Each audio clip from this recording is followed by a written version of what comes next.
Fahamerapa-tsika tsereravindray tratra izao zoma maraina fa 4 volana jona izao tonga fotoana manokana zay ndraisantsika ny mofinaina isika ka manasa antsika anaraka izany hatramin'ny farany. Anderantsika na mofinainan'io dia vavakisika. Ito Andriamanitra mbola misaotra anao izay fa mbola menao zava-tsoa indray. Dia ahafahanay mandray ny teninao, sokafo ny fomam-pananay andray an'izany, angataka ny hery avy aminao rery ihany izay. Ahafahanay mihoatra no teo aloha ary koa mahazo hery avy aminao. Aminaran'i Jesosy, amen. Teny mofinainantsika androany dia manao hoe aza mitsambitombo ara-panahy. Nalaina amin'ny Petera 2:7-9 manao hoe fampitomboa amin'ny fahasoavana sy ny fahalalana an'i Jesosy Kristy tompontsika sy mpamonjy. Ho azy aneny voninahitra ankehitriny sy mandrakizay. Amen. Mitatra isan'andro ny fanandramana kristianina marina. Mitondra hery vaovao sy fahazotoana ho an'izay manana izany ary mitarika ho amin'ny fitomboana tsy mitsahatra eo amin'ny fiainana ara-panahy.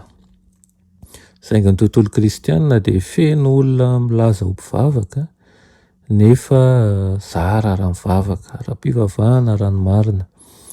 Maro no mihevitra fa nahavita ny fianarany kanefa vao ny ampidipam-pianaran'ny fonina kristianina monja ny fatany. Tsy mitomba amin'ny fahasoavana na amin'ny fahalalana ny fahamarinana izy ireo. Tsy manao n'inon'inona na amin'ny fananany na amin'ny heriny mba hanohanany ny asan'Andriamanitra izy. Izany sokajin'olona izany dia tsy ho tafatoetra ela eo amin'izay misy azy, na izy ireo miova fo ka handroso na izy ireo hiemotra. Tsy maintsy manao ezaka manokana ianao mba hanatanterahana an'izay takian'Andriamanitra anao. Ary ilainao amin'izany asa izany ny harena avy amin'ny fanandramana kristianina mitombo hatrany. Ary tsy maintsy matanjaka ny finoanao, feno ny fanoloran-tenanao, madio sy matoky ny fitiavanao, lehibe sy tsy mety sasatra ny hafanam-ponao. Tsy vaozongozona ny herim-ponao, tsy reraka ny faharetanao ary mamirapiratra ny fanantenanao. Samy manana andraikitra amin'izany ny rehetra. Ny loza amin'ny andro farany dia izahan-toetra ny fahamarinan'ny finoantsika. Amelin'ny rehetra ny onjan'ny fakapana mahery vaika. Ka raha tsy miorina mafy amin'ny vatolampy mandrakizay izy ireo ary ho an'ny rano, aza mihevitra ihany koa fa afaka hanaraka ny rika mora foana ianao. Raha manao an'izany ianao dia azo antoka voarebireben'ny famitana Satana. Amin'ny alalan'ny fandiniana tsara ny soratra masina sy ny vavaka mafana ho fitalahoana ny fanampian'ny lanitra no manana ny fanahin'olotra ny fakapanahy. Oreny tompo ny vavaka vokatry ny fo ataon'ny fanahy-torotoro ka hanangana faneva hisakana ny fahavalonao izy, kanefa ho zahan-toetra ianao, ny finoanao, ny fitiavanao, ny faharetanao ary ny fahatokianao.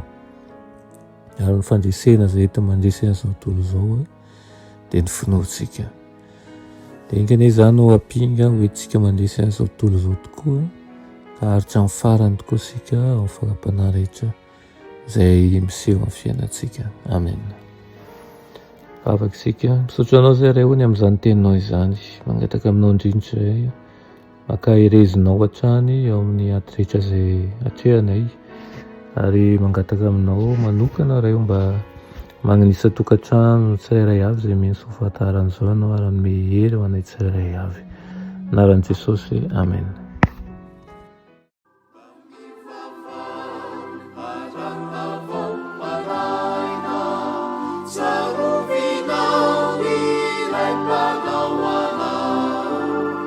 Isaiah